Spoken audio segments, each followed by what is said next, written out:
not uphold the decision of the superintendent of public instruction and issue an educator licensure in the matter of BPE case 2022-15.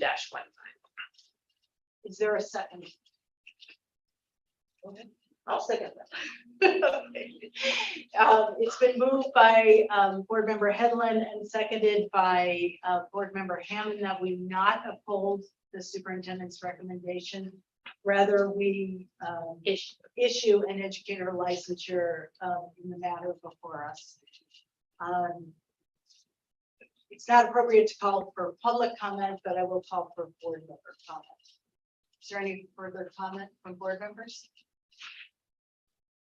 I just want to make one comment, please. Go ahead.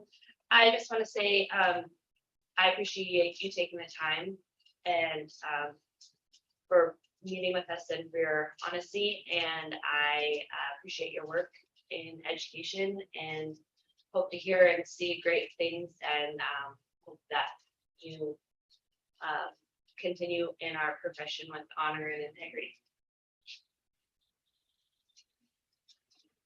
Okay, are we ready for a vote? All in favor, say aye. Aye. Opposed, no. Okay, motion passes unanimously. Thank you, Mr. Runner, and welcome back to Montana.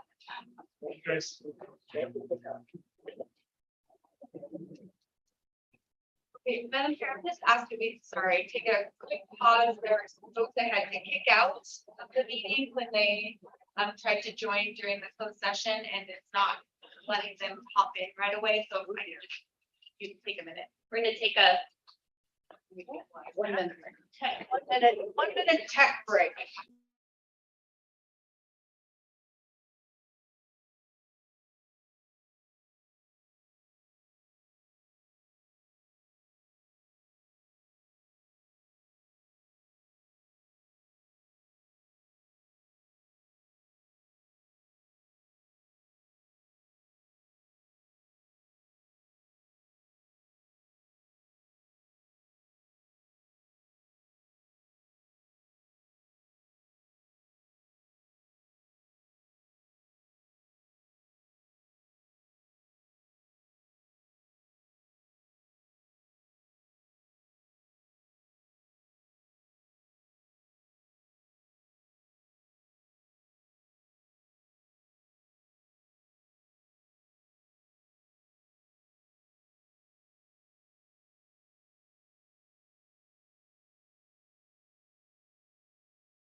Chris, I'm ready. Charles, are you ready? Yeah. And everybody's connected. Yeah, they should be. Okay, I don't see great. Boston though. Boston, Yeah. well, he was gonna call it.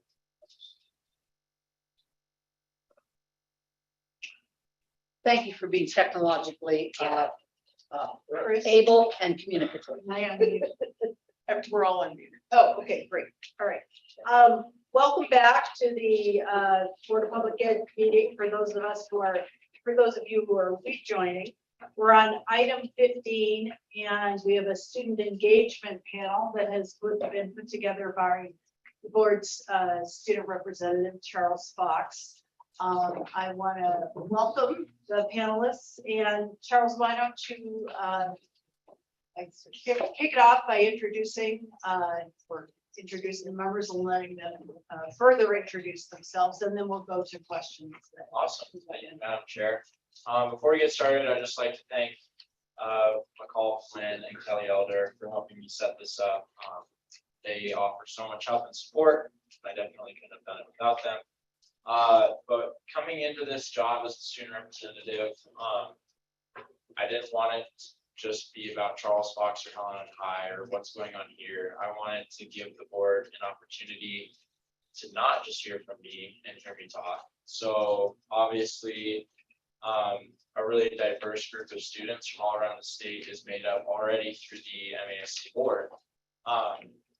And it was just an obvious choice for an awesome group of students who are involved, come from diverse places in Montana, and are really excited to share their thoughts. So we'll get started by going through everybody and introducing everyone. You guys know me, but I'm Charles Fox. I'm the District 3 president of MASC and the executive chairman. I go to Helena High School and I'm active in student council and key club and sports. And my passion is student representation. And then I will let Ryan go. Hi, everybody. My name is Ryan Desay. I'm the District 6 president. I'm from Glendive, Montana. I am the ambassador on our state team. And at school, I'm active in FFA, student council, our music program, and tennis and track. So that's me. Welcome. And then Abby, do you want to introduce yourself next? Yes, so my name is Abby Burtz. I go to CMR in Great Falls. I am MASC District 2 president and the chair of conferences. At CMR, I'm active in student government and HOSA along with sports as well. And then Morgan, do you want to introduce yourself? I'm Morgan Freedy. I'm from Chinook, and I'm the District 5 president and chairman of awards. And in my school, I'm active in our student council, FFA, golf, and I manage basketball. Oh, and Austin, can you hear us?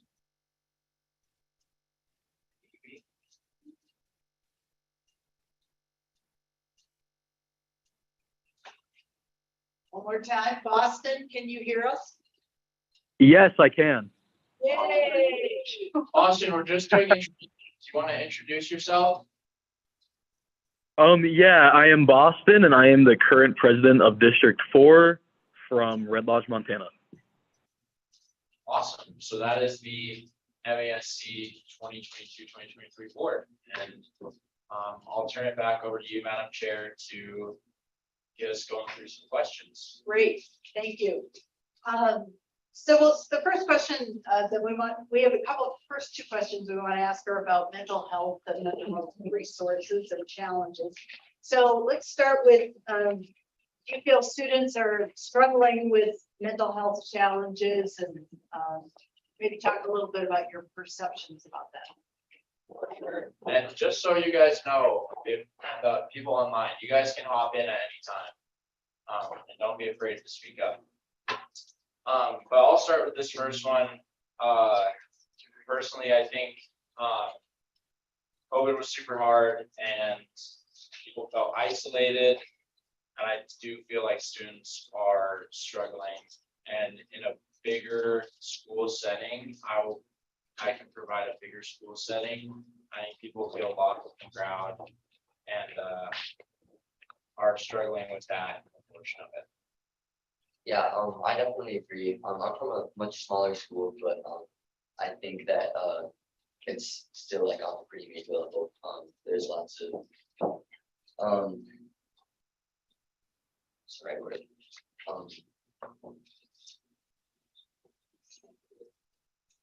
I agree. I'm sorry, I'm so nervous. Oh, we're loud. They're not- We're very much, yeah. Take a deep breath. It's with the teachers. I'll like tomorrow. Dinner last night. Yeah, but yeah, even Montana has been like one of the top like 10 states for like suicide rates and stuff like that for many years as far as I've known. And I know like even friends or from underclassmen, people who graduated before me, members of my own class, like there's everyone like is on different levels, but I definitely have noticed that it is for lack of a better word, a trend like that is pretty consistent throughout my generation. So yes. Thank you. Could you refresh my memory, please? Where is District 6? Sorry, I was kind of blacked out. Far along. You're doing great. They know it's good. At Morgan, Boston, do you guys have anything? I do believe that students have been struggling with their mental health even since before COVID. Montana has been in the top 3 suicide rates in the past 40 years. And our school right now is working on destigmatizing talking about your mental health, but I still think it's a huge issue. Kind of Yeah. going off of what, oh, go ahead. Okay, thank you. Here in Red Lodge, we have a lot of out of state and out of country students, and you can just see that they struggle a lot with feeling like outcast, and they struggle with mental health a lot. And I feel like our school could do a lot more to include them and get them a lot more suited to the local environment. Thank you. Kind of going off of what Charles was saying, also attending a larger school, I think that's super hard because people feel that they're lost in the crowd and they really just don't have that personable relationship that some smaller schools do have. And so I think that really affects mental health when you don't feel that you have someone that you know and you can connect to go and talk to. So I think that is just one of the major struggles that contributes to the overall mental health umbrella.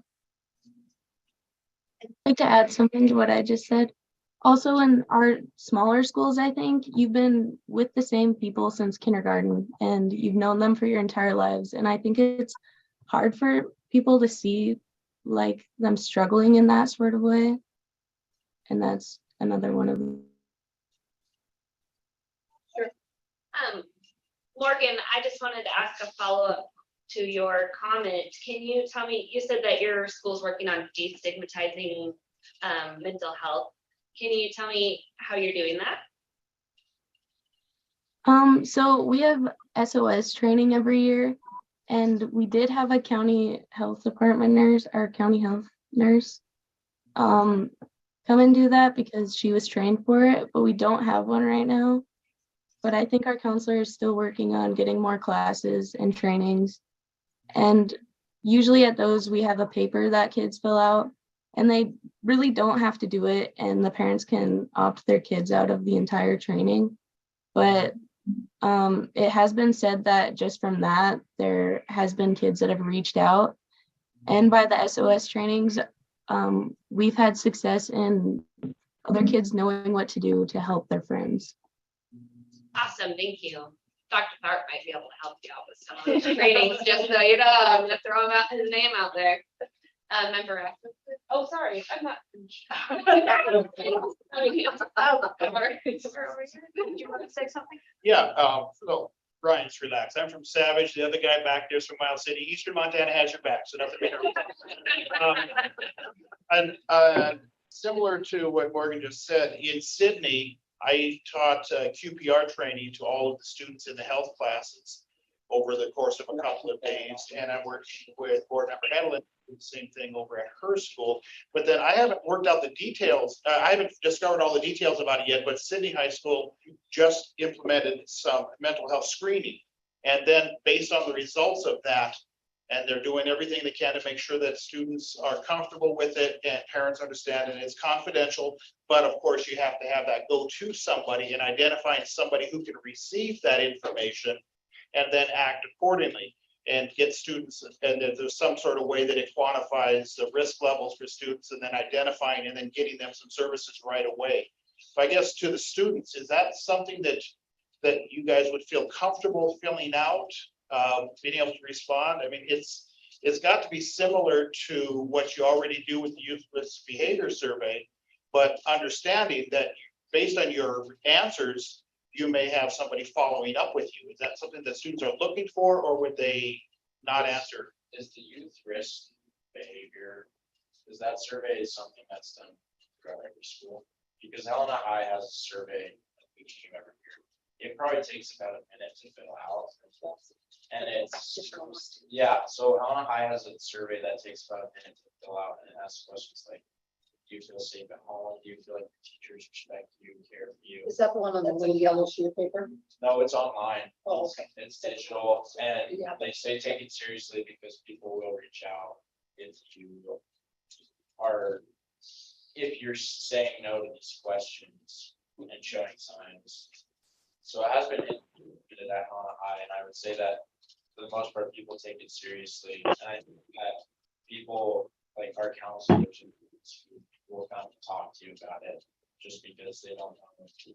Like going to the parents is a good idea because we have parents, our counselors are the ones who come and talk to people about it. I think it's pretty effective at what it does when kids take it seriously. It's really easy to just zoom through it. But Is the one that you're talking about, is it anonymous or do you like? Yeah. The youth risk behavior survey is completely anonymous, but then we get data based on individual schools and stuff like that. But obviously what Sydney has done is they are identified based on their results. Yeah, I know that we've had like some tests like that at my school that are like, I guess not tests, but like, simply fill out, but they've always been like anonymous. And I think it's just so like the school or whoever is in charge of the school can like see and just like see like what the students like when they sit down and reflect on that, write down like where they're kind of setting. I think that by having your name on there and people being able to put a name to the answers, it kind of makes it more personable and it's more like the help that they might need. But I know that some people aren't comfortable with that. I've had friends who talked about this before, like, I've always liked those. I think it's like a good way to reach out to students because there are people who feel like they're alone, they don't have resources or people to reach out to. So I think that that's a really cool way for a school to reach out and like give them the opportunity to express themselves so that they can get that help. And that's the way I've always looked at it. But there have been some people that I've talked to about it that don't feel that way and think that they're like uncomfortable or just not really like I think it really matters. Like it's like per person, it's not really like a broad generalization. So are there any comments from any of their students that are online? And you can raise your hand on the Zoom if you want to speak up about something.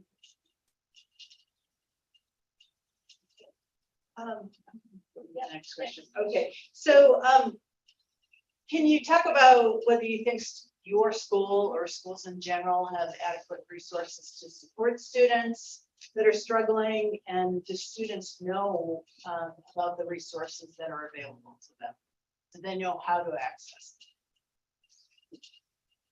You guys already answered some of that, but anything further, I guess? yeah, I would say I wrote down too little too late. Last year in Helena, we had 2 suicides and a death within 2 weeks of each other. One suicide was at the school. And it was really hard for everybody. I didn't know either of them, yet it still was just devastating. And the response was you can go talk to your counselor. And they read these things during second period, and it just felt like a lot of what our counselors are trained to do is reactionary, but they also can't check up with everybody. It's our counselors are stretched so thin. We almost 1,000 students, 3 counselors. We're also tasked with our college stuff and making sure you're on your classes, just the resources. It's stacked against their favor, and it's impossible to intervene with those cases that go really far before it's too late. And then all that they can offer is like, we're here to talk to you if you want to come talk to us. So I would just say that the biggest thing that counselors, people in the building who care, teachers, counselors, but both of those groups are stretched super thin, and it's impossible to be and the career guidance person and at the same time.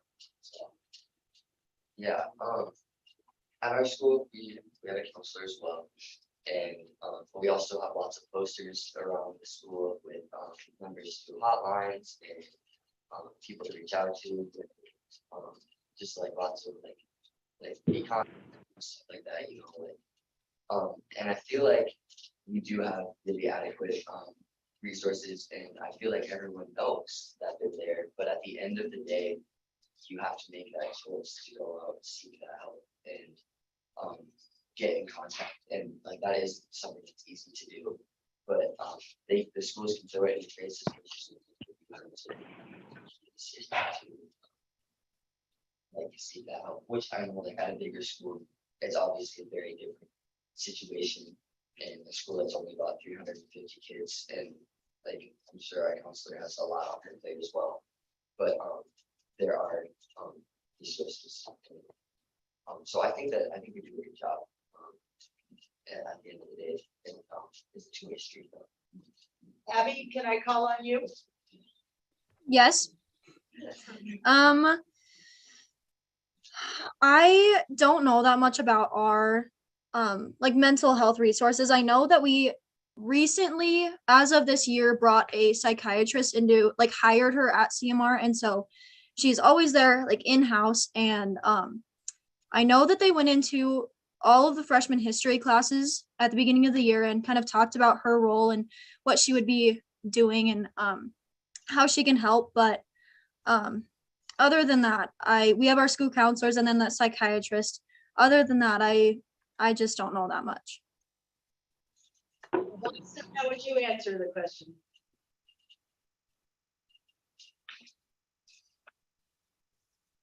So, is it okay if I chime in? We can hear you. Okay, thank you.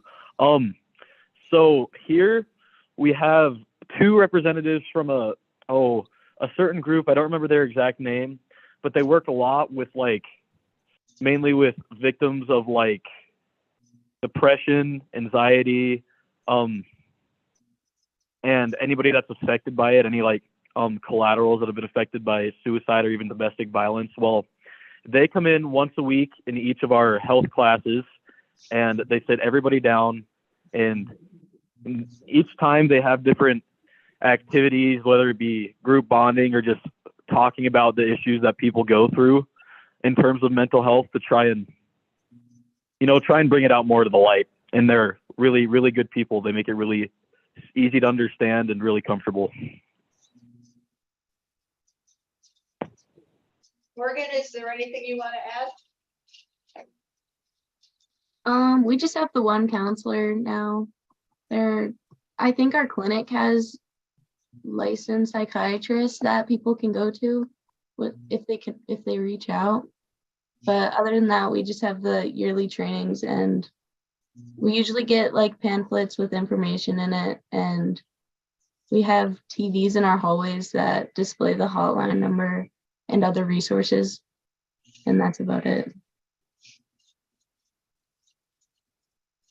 Board Member Rasmussen. Just to follow up, I was gonna ask Boston a little bit ago about what is it that you want? What would you like to see as additional resources?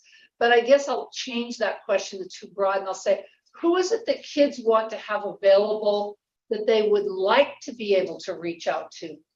What is it that schools, who is it or what is it that schools could provide that would be a help that kids would take advantage of?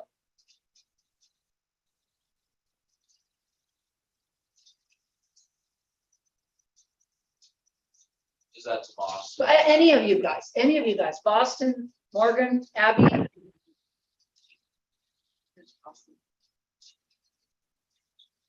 Yeah, go ahead, Boston. Sorry, I'm having a tough time thinking about this. That's a really good question. I have an answer. I think that it's hard for high school students to admit that they need help. Especially coming off a period where people felt so isolated and alone. I know that was really hard for a lot of people where you're just sitting on the screen, and now that we're back, I think there's a stigma to owning up and talking about it. And I think that the only way to do that is for trained professionals on school campuses, starting the conversations and encouraging high schoolers to participate. But instead we're at the point where counselors are so overworked that it's all on the student to go get help instead of like a checkup. You go to the doctor every 6 months. It's like, how many times would you go to the doctor if you were for first, if they didn't require you to come in every 6 months? And so, or like, if you didn't have that awareness that something is wrong because you've never dealt with any of these problems. So someone who starts the conversation in a school would be good. Morgan, you had your hand raised. I think some students, if they find a safe spot with a teacher or their coaches, I know some that really like talking to their coaches if they're in sports. But recently in my area, there was a really bad example set when a basketball coach talked to his boys that were playing about his own mental health struggles. And I don't know the details of the conversation, but he was actually fired. But the public statement was that he was on a leave, like a term of leave or something. And I think that just set a really bad example for students being able to talk about their mental health. So you felt it was a nice thing that he did, kind of leveling the playing field and made him more open. Yeah, he showed that it wasn't just them. They weren't alone in their situation. There's so many other people that might be struggling with the same thing they were. Abby, are you raising your hand? I don't have any. I can't think of anything besides I do like the point that Charles made that we only go to the doctor when we have to, for the most part, and it just with the stigmatism around mental health, it's hard for high school kids to go and reach out themselves. So I think people coming to them first and starting that conversation would be very beneficial.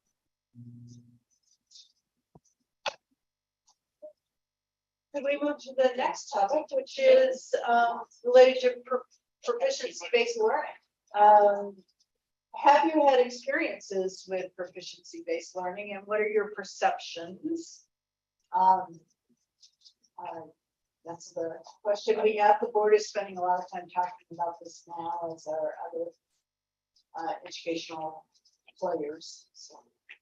I would be curious to ask, do you guys know what proficiency-based learning is? Because I am on the board and I hear about it, and I still am kind of like, what? Yeah, I was gonna ask, 'cause I was trying to Google it and just be more confused. self-paced learning where as a student, you know what the next set or the next unit, the next standard is that you need to meet. And you have coursework that's designed that way, but you're more going at your own pace. And you take, you have sort of shorter assessments or shorter intervals for assessment to move on to the next step. Okay, so like rather than being like in a classroom where you're like set at a pace and like whether you're falling behind or know what you're doing, like can just have the teacher like you get to come in. Okay, okay. And I'll add the grading kind of goes along with that. So like you get to decide when you fully understand the topic and take the test then. And if you are close enough, you get to move on. And that's if you've mastered that, then you get to move on. And so your grade's basically always gonna be the same, right? And so it affects how we grade in school too, because so it kind of takes some of that letter grading out. It's not like you got a 70 and you had to take the test on Friday, so it changes the way that grading takes place. Also, it's basically a pass or fail. So is that like something that's like supposed to be like offered like in schools, or that's being doing your own? Some schools are starting to offer it, and I know we got to tour a school in Bozeman where kids could be part of that program if they wanted to be, or be in like a traditional program. So some schools are trying it out with certain groups, or just having the whole school transition to that model. So personally, I don't think I've had any experience with that, but it sounds like a good thing.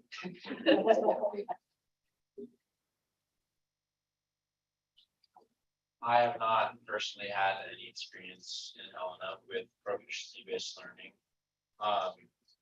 It sounds like an aspirational way to learn.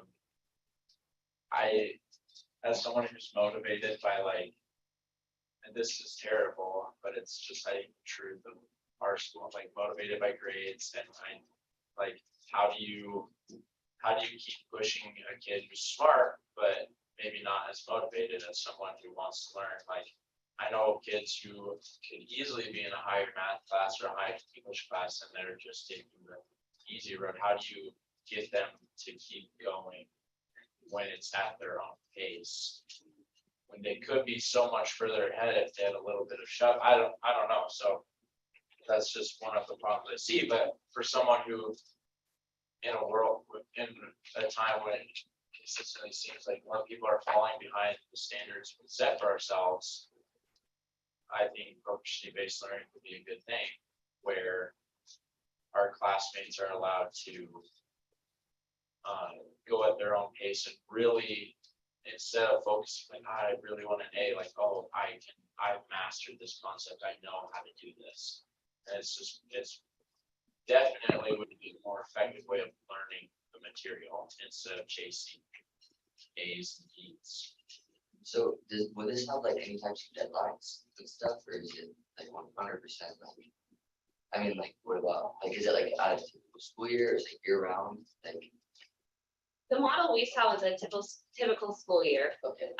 And the kids did work closely with the teacher that kind of was So hey, there's still some sense of, Or expectations. yeah. yeah, it's more like coaching, okay, what aren't you getting? How can we help you get there? And there is, from what I understood, some set expectations of reaching, Yeah. Sure. What do you guys think? The only experience that I've had with this type of learning was, I think it was last year, we had a girl from Conrad come to CMR. And so they were kind of doing that same thing here. I don't know if they called it the same thing, but it sounds ultimately like the same process. And so I know that she felt super overwhelmed and super behind because obviously she was going at her own pace. And so she was just farther behind in math and history, I know for sure. And so she was just super overwhelmed coming back into the standard type of learning that we've been doing. And so my only worry with that is when we pursue education beyond high school, what will happen then when we're all at different stages. And so I think it will, I think it'll be the same kind of thing, that some will feel overwhelmed and not prepared, but the people who are motivated and have kept up, then it would work for those people. Anyone else want to comment?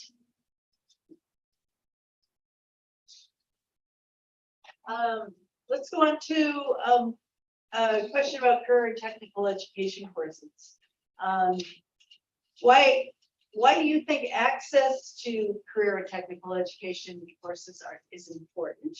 And what have you gained by your participation in these courses? Okay, so as I mentioned Brian's earlier, ready. yeah, I did my research. So as I mentioned, I'm an FFA, and to compete in certain FFA, or just like in general, an FFA, to like go to like state convention, national convention, and even like district events, you have to be taking an ag class. And so like going into high school, back in England, I grew up on a ranch, like we have cattle, horses, so pole works and everything. And so I was just kind of like, oh yeah, I'll take a shop class, whatever, any other FFA. I didn't realize like how like actually beneficial our shop and welding program is. We have two different shops at our school, like a woodworking shop and then a metals for like welding and stuff like that. And then a multitude of other ag classes from vet science and ag business management. Like those are some of the ones that I've taken.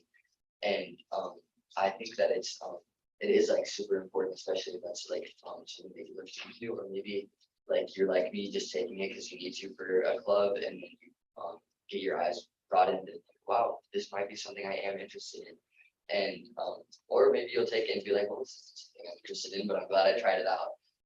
So I'm really thankful for everything that we've had at our school, and I think it is definitely not necessarily for me, because that's like I said, like that's not really something that like I'm looking for in my future, but I know that like some kids have walked into that shop and just taken it and that's like super inspirational to see. So it's nice to have that, because it's really shaped some people that I've known since kindergarten. Like, wow, like, growing up. So yeah, I think it's cool. I totally agree. I think at CMR we have a wide variety of career technical education, and so I personally am in the health science kind of area. So I've taken anatomy and physiology and advanced health science, and I'm also in an internship class this year. And so I've gotten to do a 45-hour internship in NICU and labor and delivery. And that has been the highlight of my year. I think it was so cool to get the kind of hospital environment, and 45 hours is a long time. And so I really got to see what NICU nurses do on a daily basis. And so it really opened my eyes into the medical career field. And without that, I don't think I would be as excited to pursue a career there, or just have as much knowledge as I do now. And I think that opportunity came solely from those classes at school. Thanks, Anthony. Morgan? I think they're pretty important. Not everyone goes to college, and our shop classes have been a great help for helping the students who don't plan to go to college after high school find a career that fits right for them. So like mechanics or welding have been two of the pretty popular ones. And then we also have like culinary classes, and the junior high can be in a sewing class type thing. And it can give them real world like things they need in life that maybe their parents didn't have a parent to teach them. And also it gives people career, like hands-on career experiences that give them the idea of what they might be interested in going to college for or doing after high school. Is Boston still with us there? I can't see. Chris, can you tell? Okay. I guess I'll go then. I mean, everybody kind of summed it up. I personally have been involved in computer science, which is, I guess, a different kind of CTE class, but I think CTE classes are invaluable in the way that they can, it's just another route. Like Morgan said, not everybody's going to go to college, and that's okay. I think there is a huge emphasis on going to college, spending a lot of money on a 4-year degree. And that's gonna give you access to a ton of jobs that make lots of money. And that's really just not the case anymore. Like, yeah, there's nothing wrong with going to college. I'm planning on going to college, but there are kids who are way more interested in getting into a trade and going to a 2-year trade school, and right out of trade school, they're gonna be making a lot of money. Like, it is an equally logical path to take, and it would be silly for any schools to not realize that. And it's just fun to watch a kid who I have an English class, he hates it, and it's important, but, or like one of those core classes, but then you get out to the shops with him and he's like so motivated by his own like desire to learn and grow in a craft he knows that he's gonna be in for years to come. So it's just those opportunities and hands-on learning that it just drives different types of students, and it's just super empowering to them. And like Abby said, like Abby is excited about a career that she's already learning, she's already getting experience in, and she's a senior in high school. And she could have been sitting in a boring extracurricular and wasting time in school. And instead she's at this awesome job opportunity. These CTE classes are super important. And even if you are going to college, like computer science is, I think, the number 1 or 2 up and coming job or career, because everything has to do with computers. So like teaching kids computer science is like fundamentally a good idea, because everything has to do with computers. Like, it's just, so to offer those, it's awesome. In my experience, it's been really awesome with those. And not only will that kid that goes into a trade be making lots of money, they'll be doing something that like they're passionate about. They don't have to pay for 4 years in college. Yeah. Board Member Rasmussen. So, your answers and your animation on these last couple of questions, I was comparing it to your answers and your animation on the previous questions about, about our concerns about your social emotional health. So I guess the question is for the board, but also for you guys. What's the connection between being socially and emotionally well and having something at school that you really engage in? I mean, run that through your mind and the kids that, because, Abby, when you talked, I mean, you were just passionate about, by the way, my daughter-in-law is a neonatal nurse, so I understand totally. But I'd like you to think about the connection between those. Is that the thing that we're missing? Well, I feel like when you get kids when you get something that kids are passionate about at school, it makes it so much easier to convince yourself to go to school.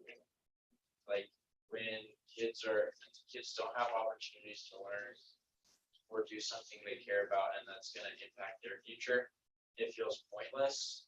And on top of that, all of the stress and the social expectations that come with school are, I think, multiplied. Like, it's so much easier to forget about what I'm stressed about, what I'm sad about, when I'm having a good time at school, when I'm learning something that I'm actually going to apply in my life. And I think so when you have courses, programs, hands-on experiences that like CTE classes offer, it helps take care of those mental and social problems, because kids want to learn and want to be there.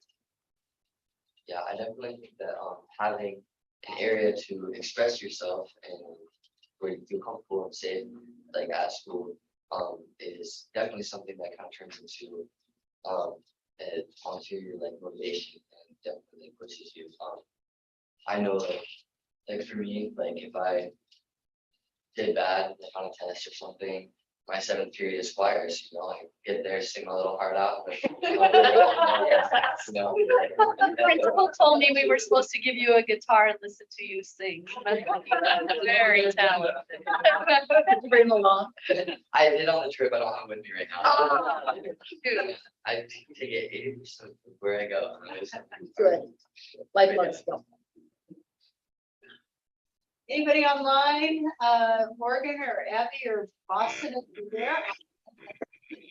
I think it can make school a more positive experience for people and make it much less draining experience, but I think the mental health issues will still be huge. And I don't think in our school at least, I don't think it'll help as much as, I don't even know what else, but don't think it'll help as much as people might think. Personally, I think it gives me the drive to like keep going and keep working hard in school because as Charles and Ryan know, the first time I got to watch a C-section, I thought it was the coolest thing ever. And that just made me so excited, as I mentioned before, to like one day possibly be doing that myself. And so I think that gives me the drive to like just keep moving forward and know that I have a goal to work towards, and it gives me something to just look forward to. And so I personally think that is beneficial to me. Yeah.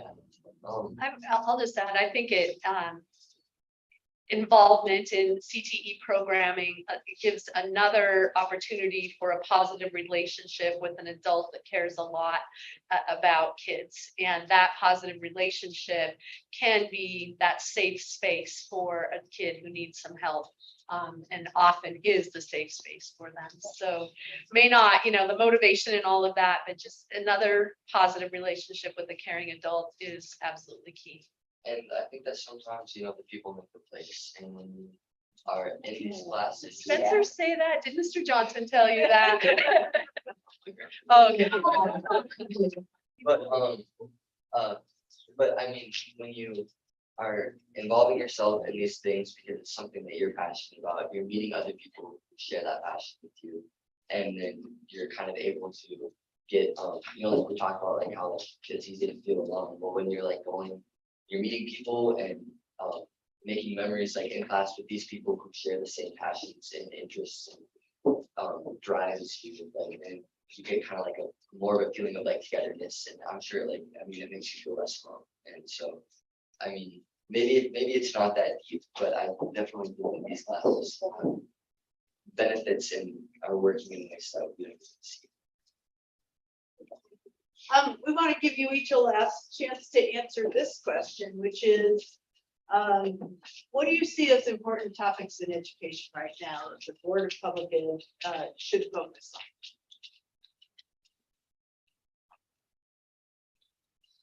Anybody want to jump in? I think about not lowering the expectations for teachers. Our school anyway has run out of options for hiring, and we have been hiring people who don't have teaching degrees. They might have a degree in that area of what they're teaching, but they don't know how to teach it. And the seniors who graduate aren't prepared for college when they get there. Thank you.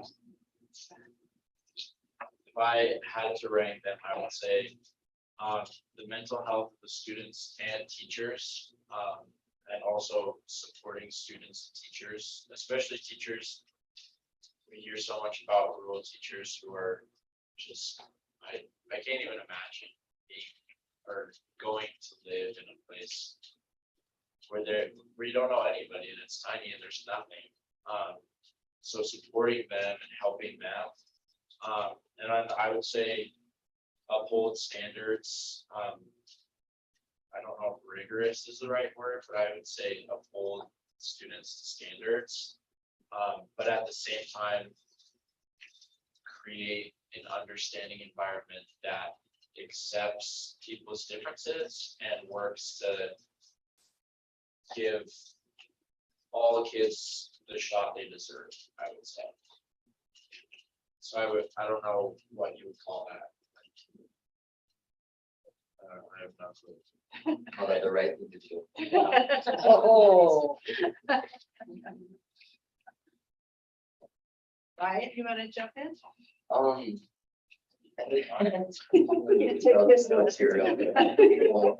It's collaboration night. Okay.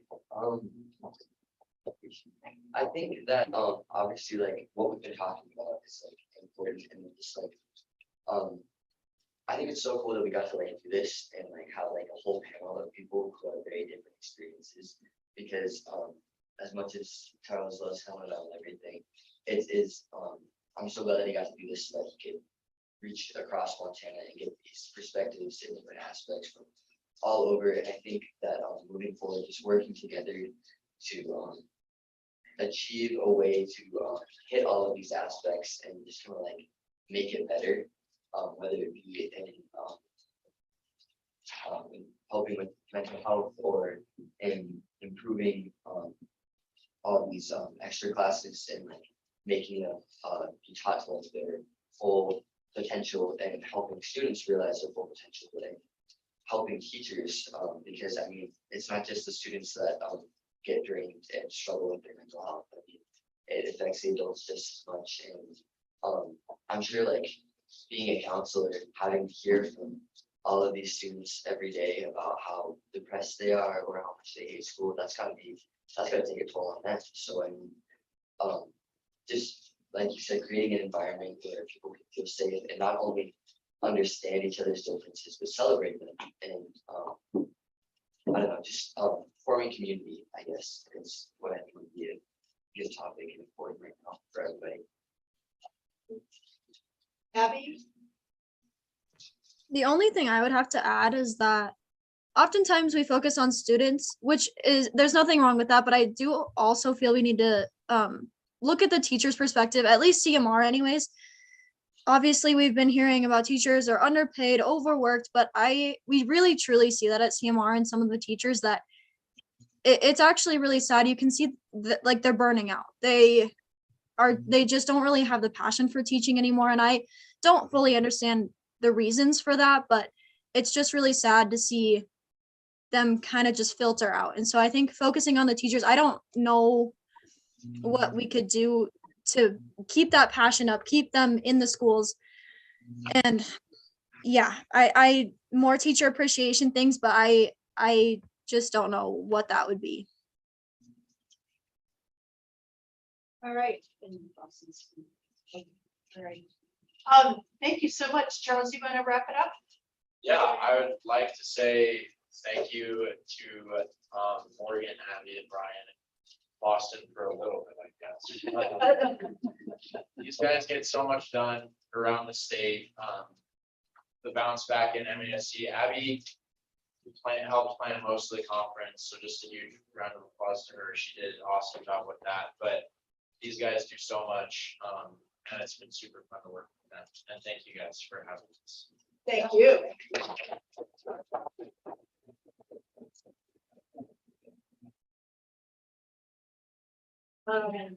Appreciate it, and feel free to hang around. We got a few more things on the agenda, but we really appreciate your coming today. If you want to bring your guitar back.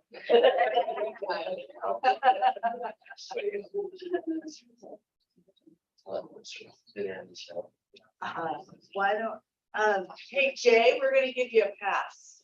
I'm gonna let you come up next. So we're gonna move to item 20, and Jay Phillips is going to talk about something critical quality educator. I have wrestling practice, so I have to head out. But All right. thank you. Thank you so much, Charles. I will be playing tomorrow, so I will see you at the next meeting. Safe travels, everybody. I mean, Yeah. so nice to meet you. Nice to Thank you. Our paths will cross again. Oh, they will. No Yeah. doubt. Good luck to you. Thank you.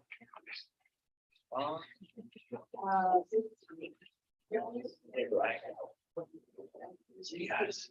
Jay, welcome. And we are on page 265 of the agenda packet. Sure. Anytime you're ready. Madam Chair, members of the board, thank you. My name is Jay Phillips, and I am the Chief Financial Officer with the Office of Health Instructors. And I appreciate the opportunity to come to you guys today. It was great to be able to sit and listen to the next generation of our leaders, give their perspective. Very interesting. So appreciate that. I also find it very interesting that 3 of the board members I reported to in some fashion. And here I am again doing the same thing. Appreciate the opportunity. So real quick, I'm just gonna go over this, of course, the critical quality indicator shortage report for the school year 22-23.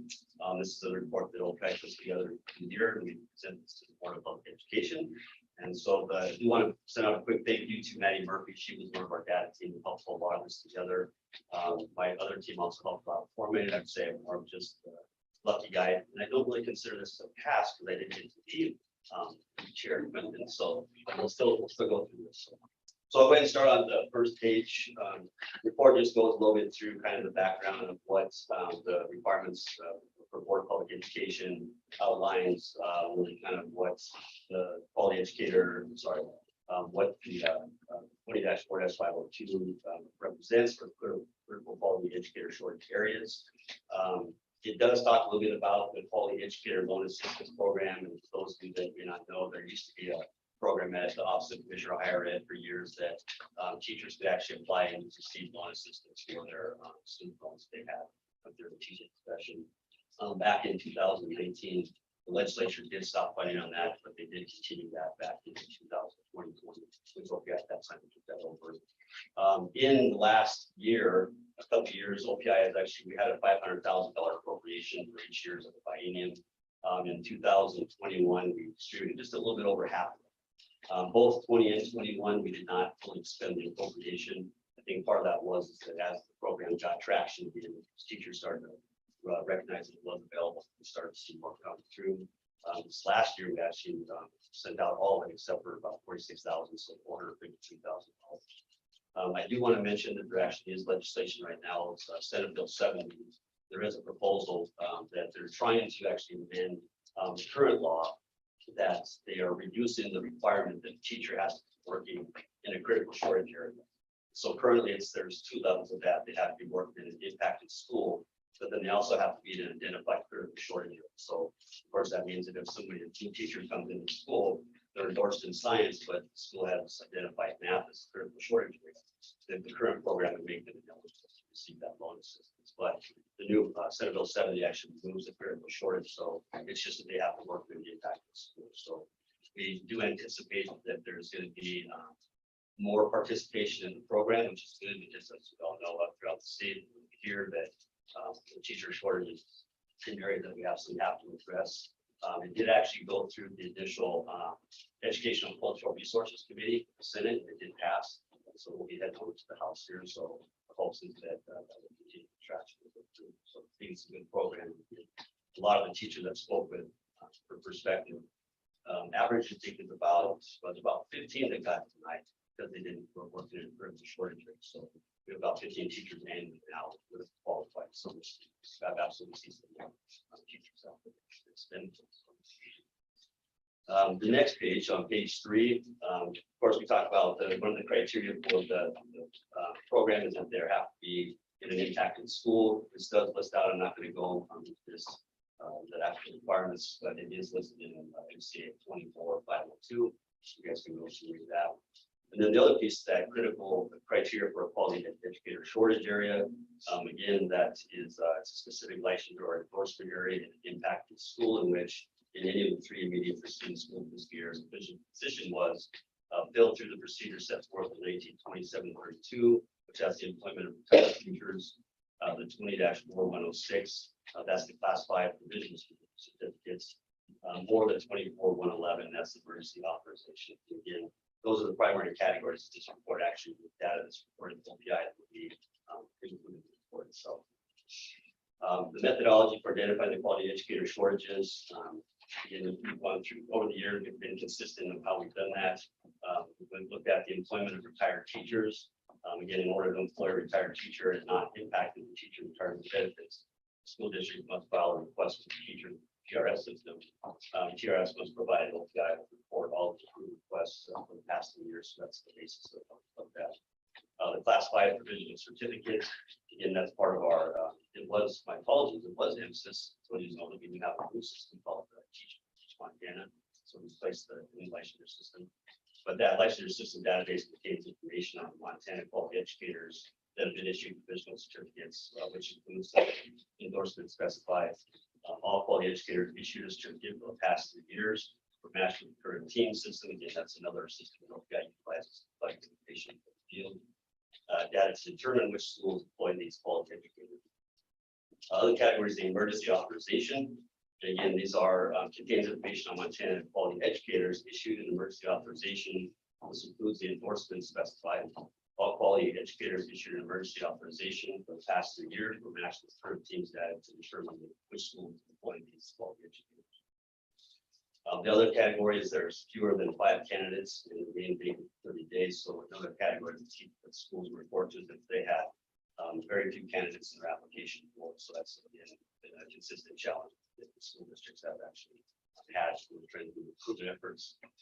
And then current vacancies for 30 days or less, less than 5 applicants. So then the last page is really just the report itself, and just a little bit of perspective. My apologies to the board members. I planned on giving you guys a little bit of a summary document, which I will send you guys. I have it sitting securely on my desk. A great place for that. But I was actually running up to the legislature prior to this, and so I was trying to get out of the office. So my apologies, but I will make sure that I send it. But for perspective from school year 21-22, total reported for all of the categories, there was 2,919 reports. In the current year, school year 22-23, total was 2,700, so it actually did go down. I would say that that is not an indication that school districts have gotten out of a position where they're able to fill their positions to begin, as you guys hear more probably than I do, that there's still a significant shortage for teachers. We're still have challenge actually that improvement. When I look at it, there's some perspective in the elementary from 21 to 22, 22-23. It actually did go down a little bit from 843 to 812.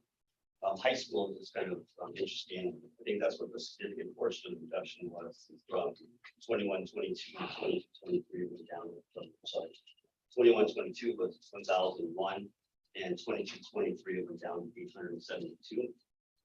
For your middle grades, the prior year of 21-22, it was reported last year 694, and for the current year of 22-23, saw a reduction down to 500.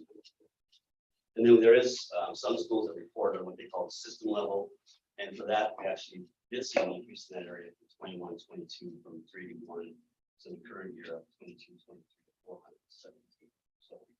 So I think the data itself does reflect that there is some reductions in some areas, but it also is increasing some of the other areas of the system level schools. So that Madam Chair, I don't have anything else. So then I can entertain questions from the board. Sorry, I keep on saying committee. With the exception of board member Clark, because I think he's a little frustrated with some of my staff at the moment. So I may have to treat him as a boss at the board. I haven't called you yet. Everything's going well. JR, the numbers that you were just reading to us about the differences between years, are they in the report that the board has received, or that's what you're going to be sending us? I'm sure they're not. It might be by pledge. I can leave a copy with you. That's okay, we can get a like. I'll leave it. That's fine. I would like to ask one question and then go to other members. The employment of retired teachers, just by the way that that's done, it has to have been a Montana retired teacher. Is that correct? Madam Chair, if I understand that is correct. Yes. Thank you.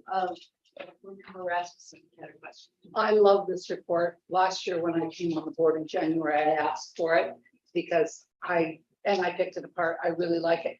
If there is a change in, first of all, the question is, who uses this report besides us? Who else calls and says to you, where are there real shortages? Does anybody? Madam Chair, board members, so personally, like I don't have a lot of interaction with the field in that respect. But I do know that we have legislators that have requested this because it's interested. Of course, the Senate Bill 70 is being proposed. People are asking questions when it's up there as an information. And they're asking what are the shortage areas to provide them. So in that respect, I can attest to that. If you want, I can check with my OPS staff to see. Follow up. So my real question is, my real comment is, if Senate Bill 70 passes and, it's not the area that has, so you don't have to identify that, I still would really love to get that information because it seems to me to tell us trends and things that are happening that we have no other way of knowing. You know, oh my gosh, administrators and principals and K-12 counselors and, you know, those kinds of things, they're really showing. You know, versus, well, we know that we don't have as many, but we don't know what area it's in, you know. So I would really appreciate that. I would think it would be a great tool for colleges as well to know what areas we're short in, so they can, you know, help advise students, you know, who are maybe looking for an area that they want to specialize in, or maybe are torn between two areas. And I would think that that would be useful information. As a superintendent, I used it. Thank you. Board Member Headland. Just one other thought, obviously this is great and helpful and hopefully continues.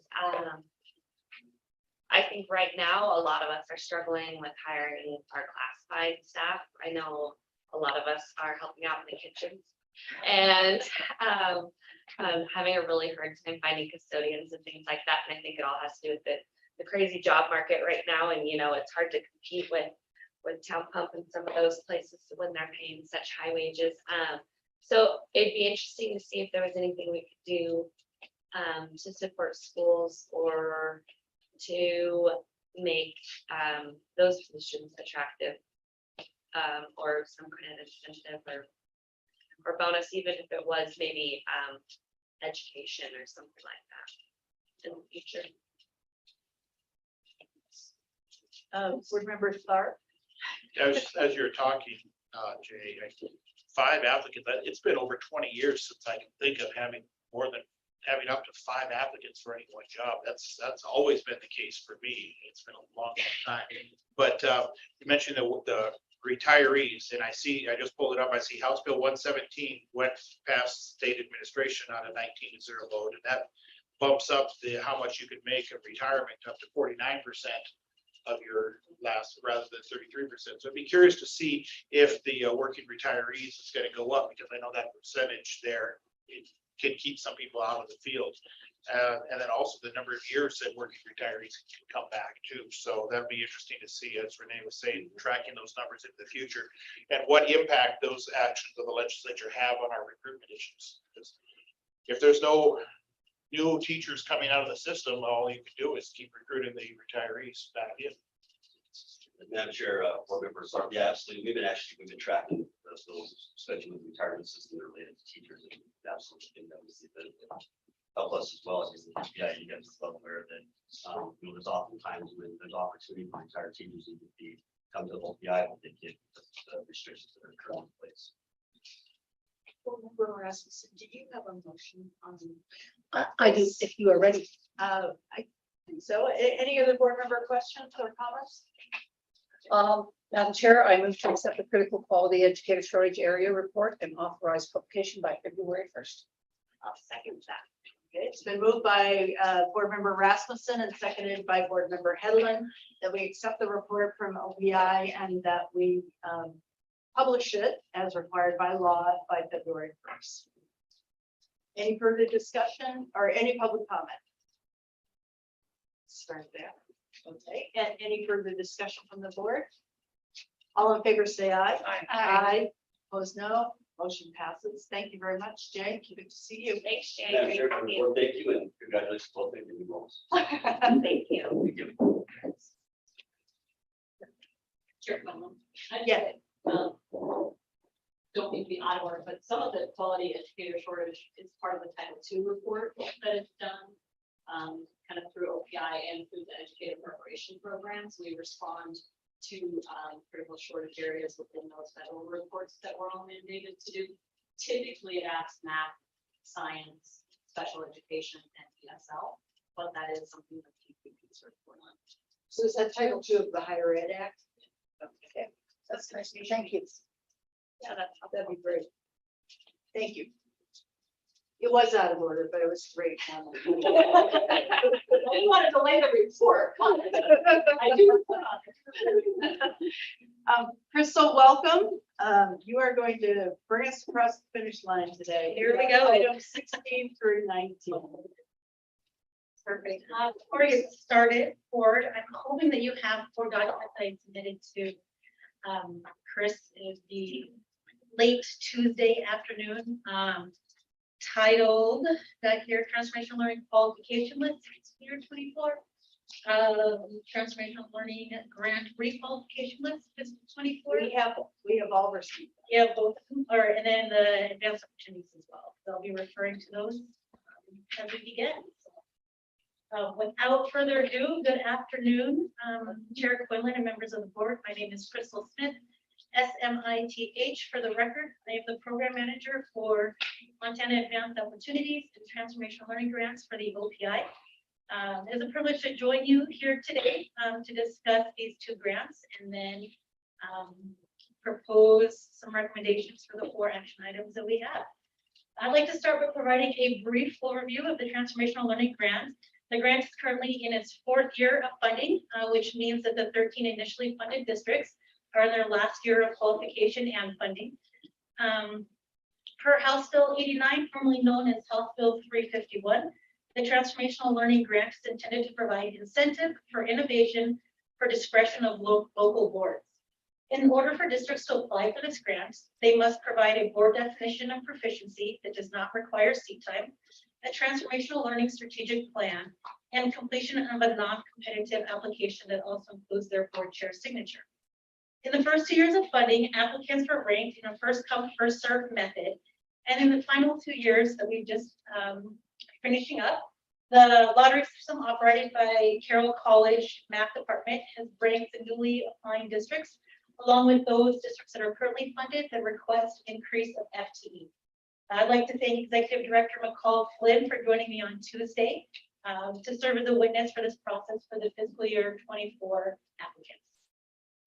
Funding for applying districts is determined based on the number of transformational learning FTE identified by a district, multiplied by the 50% of the state's quality educator payment from the prior year. These identified FTE must be utilizing the district's definition of proficiency that does not require seat time to evaluate and assess students' progress and growth. Per Chair Quinlan's request, I've been asked to share an update and legislative action around transformational learning. As we've heard from a few folks earlier today, the definition of proficiency is a hot topic this legislative session. And there is work around creating a unified definition of proficiency for the state of Montana.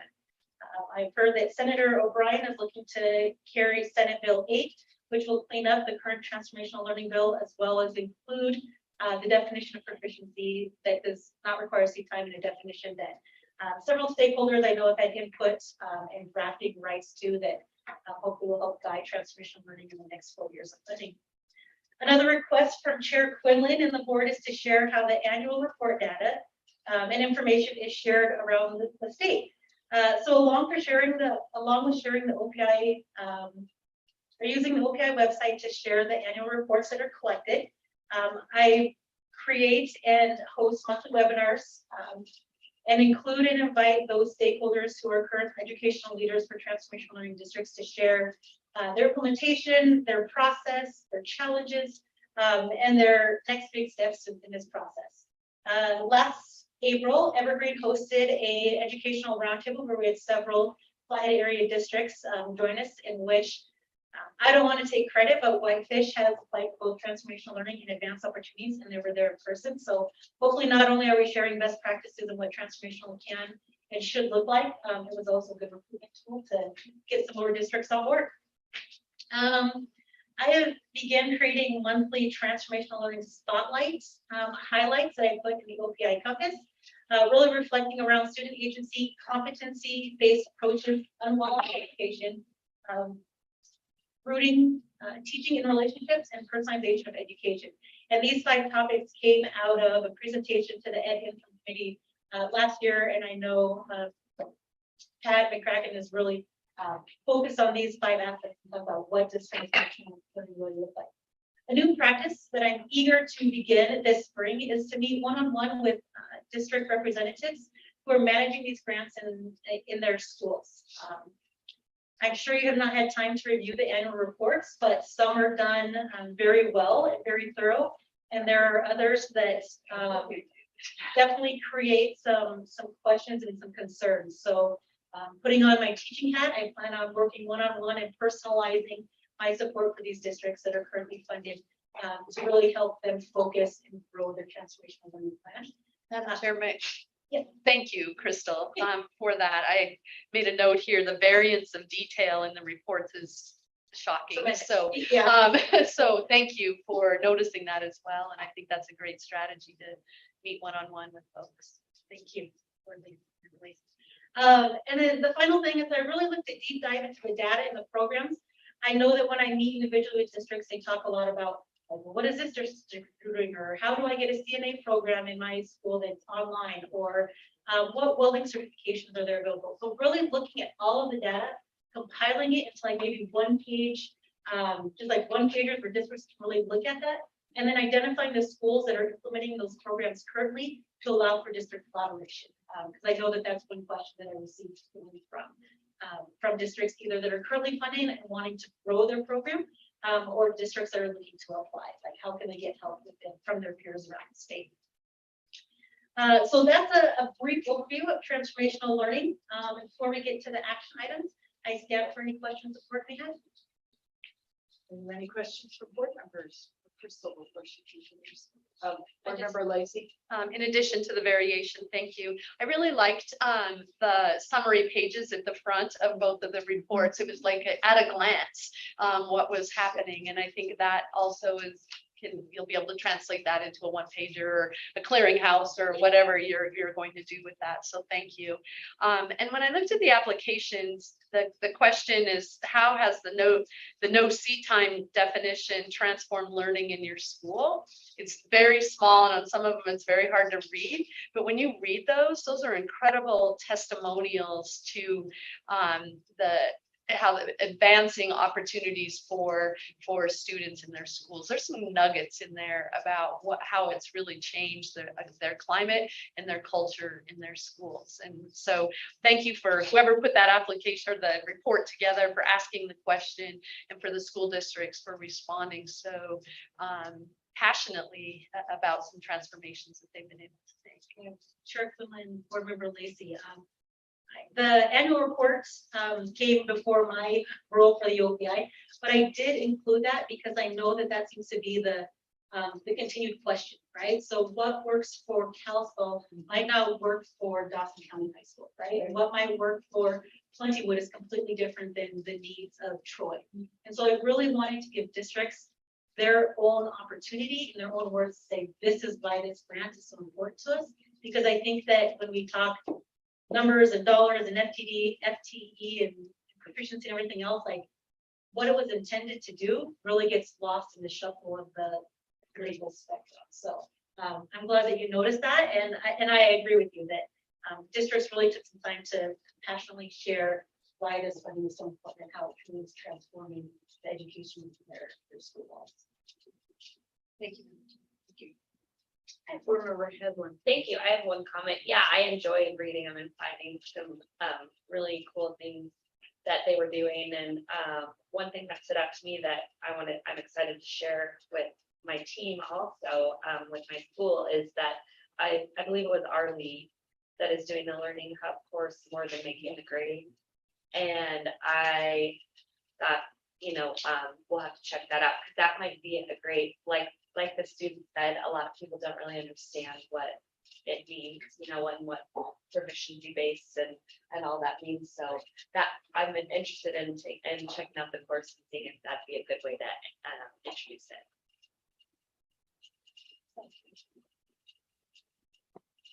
Do you want to continue? Let's move along. So the first action item is a review and approval of the fiscal year 23 annual reports. On the document titled Transformational Learning Grants Requalification List for fiscal year 24, you'll find that districts are currently funded, as well as districts who are on the waiting list for funding. Of all of these districts have provided the required documents necessary, as well as been previously qualified by the Board of Public Ed. A kind of an explanation of where districts are on there. You will notice that numbers 1 through 24 are currently funded districts. 25 through 29, and then again 35 through 45 needed no action to hold their current spot because either they resubmitted an application last year on the annual report or an application last year to hold their spot, or they were newly qualified last year as new applicants. And then numbers 30 through 34 successfully submitted a revised application for fiscal year 24 because a full fiscal year had passed since their last application. And all of that verbiage is found within the bill. So just helping you kind of understand where these districts are along here. I do want to make the note that Superior School District was one of those schools that needed to resubmit an application as a full fiscal year had passed. They did not meet the 5 p.m. window that closed on Monday.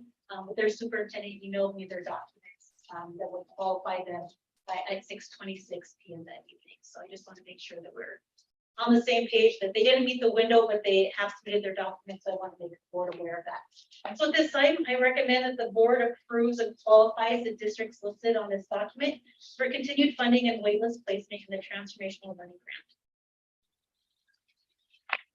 So just to be clear, since we've got a lot of lists in front of us, there is the transformational learning qualification list and the requalification list. Yep. So I believe one of our motions needs to be to accept the annual reports. Is that correct? Yes. So board member Rasmussen, would you like to make that motion? Yes, I move to approve the transformational learning annual reports for FY 23. Is there a second? A second. Okay, it's been moved by board member Rasmussen and seconded by board member Lacy to accept the annual reports submitted by school districts for the transformational learning grant. Is there public comment? Is there board member comment?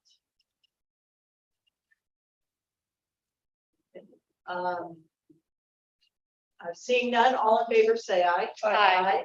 Opposed, no. Okay, that's item 16. And then is there anything more you want to say about 17, or are we ready for that motion in terms of the applications? Okay, so my motion needs to be to approve the qualifications for the presented districts for FY 24, or does it need to be, is that good enough? Okay. You have to approve and qualify the newly applied districts for fiscal year. The newly applied districts. So would that be the short list that includes Darby? Correct. So Yep, those are the new applicants that were part of the lottery. So it's those 5 districts. Yes, the last district on there is Elder Grove, and they're currently funded, but they wanted to increase their FTE, so they also part of that lottery. So, Madam Chair, I move to approve the qualification of the the new applicant districts for FY 24. And retaining the wait list. Do I have to retain the wait list too? Yes. And also to retain the wait list as well of districts that are already qualified for FY 24. Second. It's been moved by board member Rasmussen and seconded by board member Lacy that we approve the 5 new districts that rose to the top through the lottery, as well as the districts on the wait list for the transformational learning grants. Is there any public comment? Is there any board member comment? All in favor say aye. Aye. Opposed, no. Motion carries. Okay, are we ready for the next? Yes. Moving on to Montana Advanced Opportunity. Great. All right, here we go. So a brief summary of this grant, Montana Advanced Opportunity Grant, is also in its 4th year of funding. The purpose of this grant is to expand personalized opportunities for students to accelerate their career and college readiness and reduce parent out-of-pocket costs for families. There are currently 62 Montana districts funded by this grant. The funding is determined by a percentage of the district's prior year's total quality educator payment at a percentage. So K-8 districts are funded at 3%, K-12 districts are funded at 8.5%, and high school districts are funded at 20%. Of the district's total funding, there's a 60-40 split. where a minimum of 60% of the funds must go to supplement parent out-of-pocket costs for families, and a maximum of 40% can be used to expand personalized career and technical education programs. I'm happy to share that all of the applying districts are currently funded, so there is no wait list, which makes life a little easier. And that this funding is permanent through allocation of the legislature.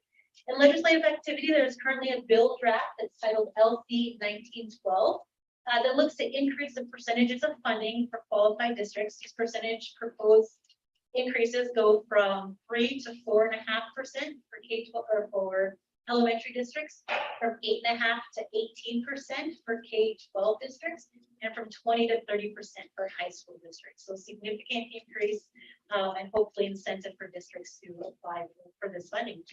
Similar to my work with the transformational learning grants, annual reports are posted to the OPI website. I conduct monthly webinars, having experts around our state, experts nationally to share and try to encourage more districts to take part in this funding, but also to see the value of the uses that this funding provides. And while most of these districts that are funded, or I shouldn't say most, but probably 50% of the districts that are funded for transformation or for advanced opportunities, you'll also find on the transformational learning list. I intend again to do the one-on-one correspondence with these districts. As I read annual reports, there could be some question as far as a true understanding of that 60-40 split. So I want to make sure that that is understood by districts and how they're really using these funds to bolster their advanced opportunities programs for their districts. So before moving on to the second, or the third, the fourth action items, I stand for questions. Any board members have any questions or comments about the annual reports? Okay, well, let's take that one. And then we'll come to the final motion. Right. So the action item is to approve the annual reports for fiscal year 2023 for the Montana Advanced Opportunity Grants. Madam Chair, I move to approve the Montana Advanced Opportunity Annual Reports for FY23. Second. It's been moved by board member Rasmussen and seconded by board member Lacy to approve the advanced opportunity grants, the annual reports from the advanced opportunity grants for 2023. Is there any public comment? Is there any board member comment? All in favor, say aye. Aye. Opposed, no. Motion passes. Okay.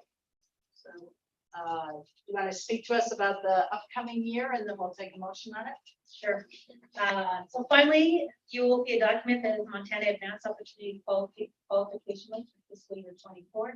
These are the districts that are newly applied for this grant.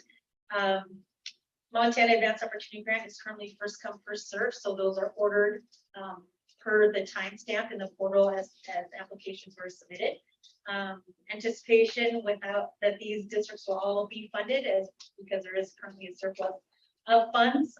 Interesting to see how if LC 1912 gets passed, what that does for the remaining funds that there currently are. There's I think last fiscal year there was probably $600,000 that was not occurred from districts. So again, really trying to emphasize the ease of the application, the ease of the annual report, and communicate every way that I can that this funding is permanent.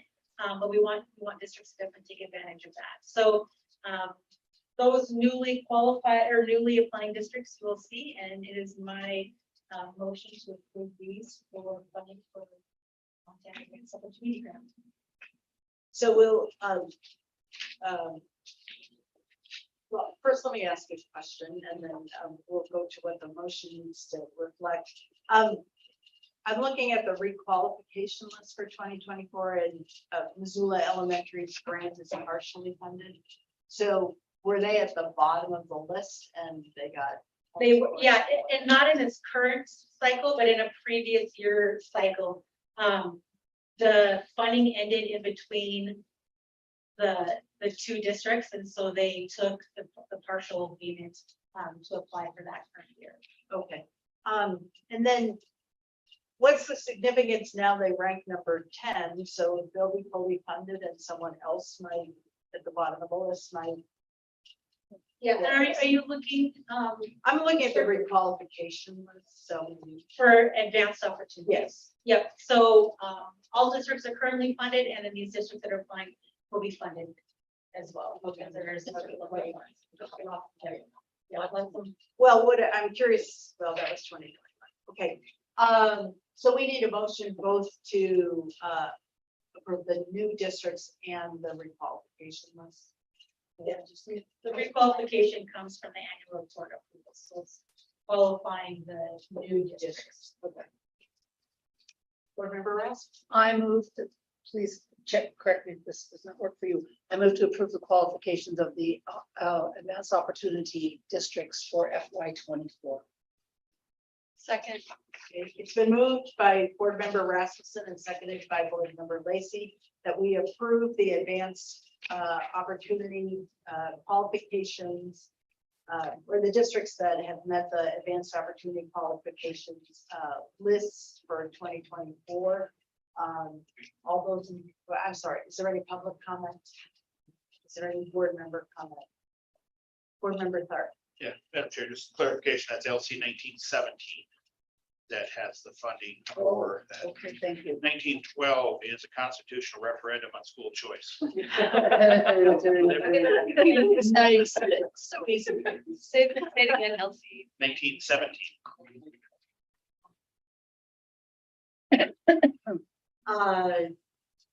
Okay, so we have a motion on the floor.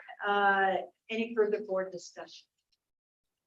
All in favor, say aye. Aye. Aye, opposed, no. Motion carries. Crystal, is there anything else that you would like to share with us? Well, I just want to thank you for your time. Thank you for your support. I know as you're out working with those in the field, hopefully you can be a message carrier that there is 10 advanced opportunity funds that are just waiting to be taken by districts. So if you can help spread that word with those that you work with, it was really nice to see the student panel here when I got the tail into that. And I thought of a lot of what they were talking about that these two grants really help try to support that within our schools. So really nice to see the carryover and the tie-in between what's most important for our students and what legislators have worked to provide funding to continue to do that happen. So thank you for your time. And as I review annual reports over the next couple of months, if you would like a follow-up, in March. Great, thank you very much, and thank you for your patience for the last items this afternoon. Ian, did you want to say something? She'll just say that.